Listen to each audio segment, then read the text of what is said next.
大家好，我是阿角。今天主题是人为什么会紧张。我以前跟朋友们进行过一场以深度思考为名的读书会，当时我们讨论的其中一个主题就是人为什么会紧张。那场读书会中大约有8个人，我们成员其中一位职业是小学教师的女性朋友，她说她会紧张常常是因为准备不够，尤其是在专业场合，因为专业场合中听众往往都有一定水平，而他自己不够强不够专业时就会很心虚。接着我们另外一位高中教师的女性朋友说，她会紧张常常是因为当她排队排在很后面的时候，比如口试、简报、演讲比赛等等，如果她是第一个上台，她反而可以速战速决，但如果他排队排在很后面，会忐忑很久，而且人如果一直维持在紧张状态，也是会消耗心神的。再来，我们另外一位理工背景的友人则说，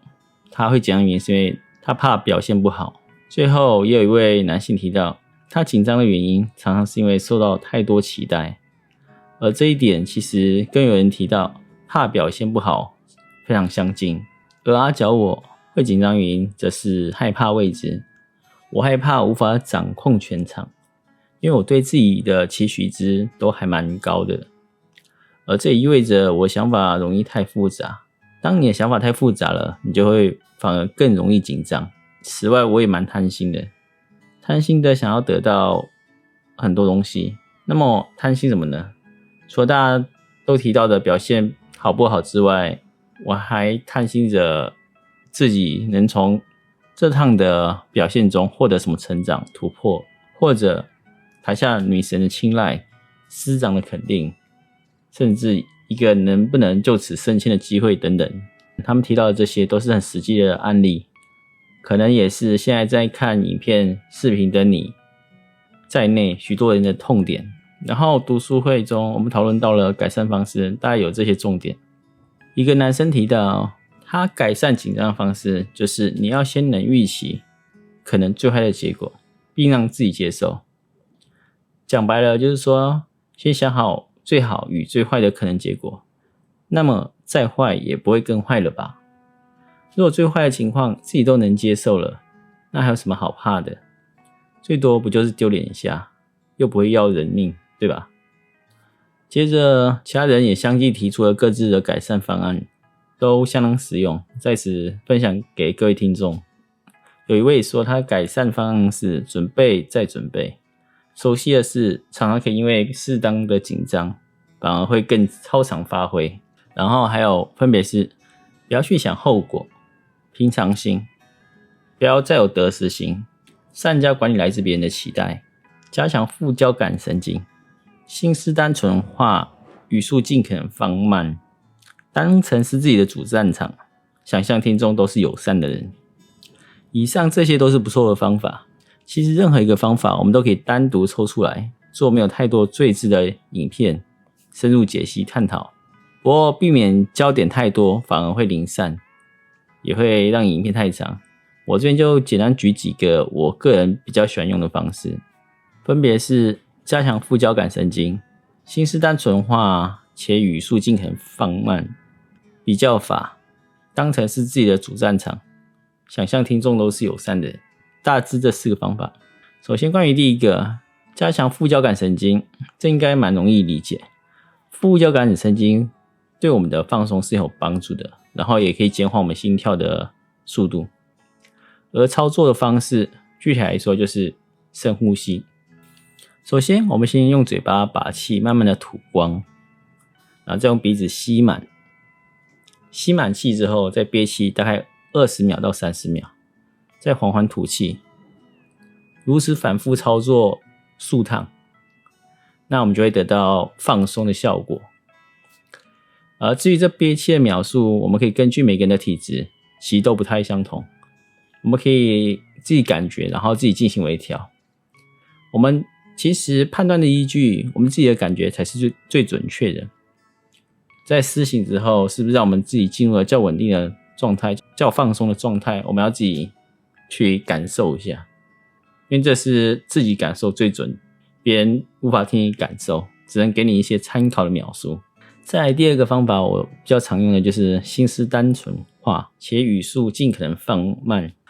不得不说，保持单纯也是一种技能。心思单纯，目标单纯，不过用说的可能没有那么容易，这些也需要我们慢慢的练习。至于具体的方式，我们可以先学一下冥想，这也是许多名人推崇的方式，我个人也觉得受用。而语速放慢，则是可以强迫我们慢下来，慢也是一种更趋近于稳定的状态，比起快节奏更容易被我们掌控，也让人觉得我们看起来从容不迫，哪怕只是表面上看起来从容不迫，但也会对我们起到实质的帮助。然后我第三个克服紧张的方式，它算是一个比较进阶点的，就是拔高起点。什么是拔高起点呢？就是你不要再存在着或者思考着紧张与否这种问题，这境界有点就地成佛的味道，就是你看事情的出发点直接就是如何让自己表现得更精彩，更符合自己想要的效果，及如何更突破。然后你不会去思考着紧张与否的问题，就是有种你已经把紧张这个想法这个过程给直接 delete 的概念，你就直接略过它了。那这很难吗？它其实说真的就是因人而异因为真正关键无非就是认知上的微调转换，有些人可能想法认知瞬间就成功转换了，然后就做到了这境界，但大多数人认知调整可能没那么快。不过没关系，因为这东西我们也是可以经由刻意的方式去练习，然后慢慢的让自己达到这个状态。我第四个用来克服紧张方法是比较法。阿角我个人其实去过蛮多个国家，其中也包含一些第三世界的地方，比如非洲的肯亚奈洛比，南美洲的亚马逊，北韩等等。在那些年的旅行当中，我经历过蛮多危险的事情，但面临那些危险的事件时，我反而都没有太过紧张，当下都是全神专注的想着如何脱离当下的困境。因为我很清楚知道，如果我紧张到连思绪都无法控制，紧张到身体都不听使唤的话，我将面临的结果恐怕会更坏。所以那些重大的事情我都不紧张了，更何况演说、面试、报告等等这种无关生死的小事，我又何须紧张？我用这种方式自我比较过往的经历来克服自己的紧张，然后就会对自己产生鼓舞的效果。而如果换成各位的话，你们可能或多或少也曾经在人生不同的事情上经历过一些危险，或对自己重大的事情。若当时你都能克服紧张，那现在你为何不能？所以你不是不能，你只是没有意识到方式而已。那你就唤起你这个意识吧。第五个也是我最有一个常用的方法，就是当成是自己的主场，想象听众都是友善的人。这原理应该也很简单，也就是说，如果听众都是你的熟人，且都是友善的人，那你有什么好紧张的？既然都是熟人，那么他们给你更多的应该是鼓励以及正向回馈。其实也不用害怕真的遇到不友善的人，至于真的遇到不友善的人进行不友善的提问，也是之后的事了，再随机应变就好。因为当你进入稳定的演说状态后，突发事件你也会更能从容应对。如果真的不小心出锤了怎么办？什么是出锤？也就是我刚刚提到的遇到不友善的人对你一些不友善的质问等等。如果以我来说的话，我遇到不友善的人，我通常反而会激发我斗志，我反而会更加忘记紧张感，我会提高我的交感神经。不过这点有些因人而异，因为有些人会因为别人的不友善而变得更怯弱，我算是比较相反的，就是别人越不友善我会越不爽，那我就会更专注的然后思考着如何表现得更好。所以这招是比较两极性的，两极化，但是可以给部分的人当参考。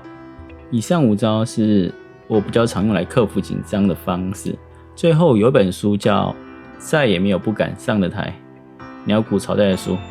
这不是任何的业配。单纯只是我刚好看过这本书。我觉得这本书里面有些点蛮不错，就跟大家简单分享一下。在这本书中有提到几句话，就是